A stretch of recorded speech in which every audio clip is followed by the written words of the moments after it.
It's probably worth mentioning first of all that when most people talk about someone being a resident parent, usually they mean the primary carer. They're not the same thing. To be a resident parent, you need a residence order, or a lives with order as it's known these days. But when they say residence order, they perhaps usually mean a primary carer, and that's not something ordered by the court.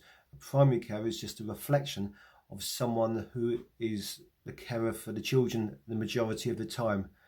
But anyway, the question, why do mums tend to be the primary carer or the resident parent?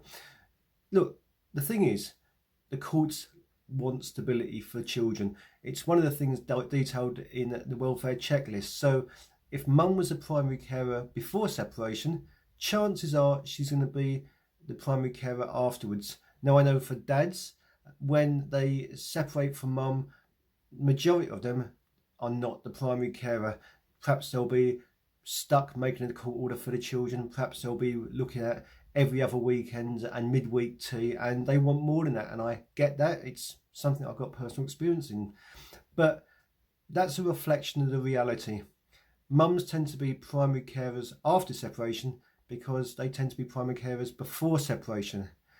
The average dad making an application is a non-primary carer. He wants more contact.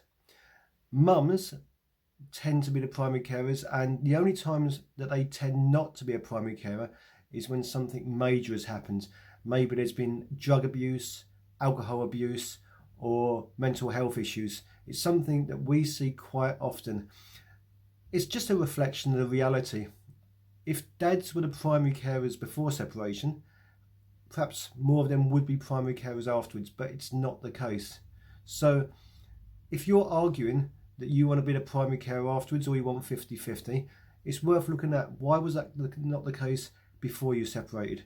Children's best interests don't change. They need a meaningful relationship with both parents. So if you want to change things drastically for your children, that's perhaps not in their best interests, unless they'll come to a harm if that's not done. So yeah, I hope that answers the question. I see it all the time. I get it. There's a big gender war going on with the family courts, but the law is actually neutral. The Children Act is neutral, except in one respect, and that's that mums automatically get parental responsibility. Now, we can argue about the interpretation of the law and if that's gender based, but the law itself is pretty gender neutral.